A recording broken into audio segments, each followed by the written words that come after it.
علم جو جاتا ہے، مفقود ہوتا ہے، اس کا سبب علماء کی موت ہے۔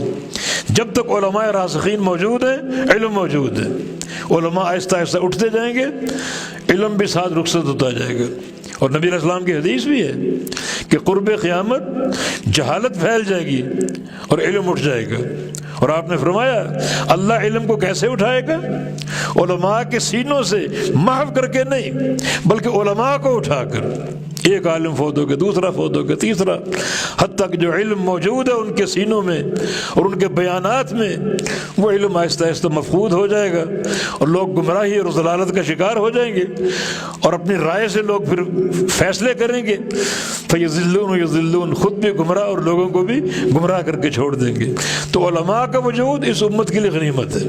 تبھی ابن قیم رحمہ اللہ کا قول ہے جس بستی میں، شہر میں عالم نہ ہو، اس بستی کے لوگوں پر ہجرت کرنا فرض ہے۔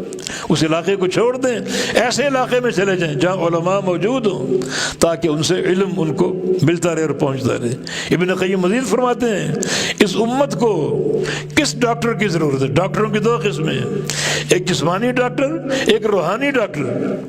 جسمانی ڈاکٹر جو لوگوں کے جسم کا علاج کرتا ہے، امراض کا علاج کرتا ہے، اور روحانی ڈاکٹر جو روح کا علاج کرتا ہے، جس کے پاس علم نافع ہے، اللہ کی وحی کا علم ہے۔ فرماتے ہیں کہ اس امت کو جسمانی سے زیادہ روحانی معالج کی اور روحانی ڈاکٹر کی ضرورت ہے۔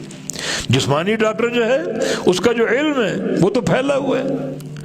ہمارے گھروں میں جو بوڑھے بزرگ ہیں ان کے پاس کئی بیماریوں کے علاج ہو جاتے ہیں، مگر روحانی علاج جو ہے اللہ کی وحی کے بغیر ممکن نہیں ہے، کتاب و سنت کے علم کے بغیر ممکن نہیں ہے۔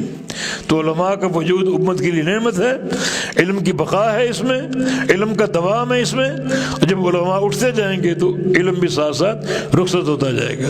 تو جب تک یہ کتابیں موجود، علماء موجود ہیں، صحیح معنی میں استفادہ کر کے اس علم کی بقا کا سبب بنو اور اپنی روحانی اصلاح کرو، تربیت کرو، تاکہ عند اللہ کامیابی ہو اور انسان کسی مغالطے کی بنا پر شیطان کے چنگل میں نہ پھنس جائے اور شرک اور کفر کا ارتکاب نہ کر بیٹھے، والعیاذ باللہ۔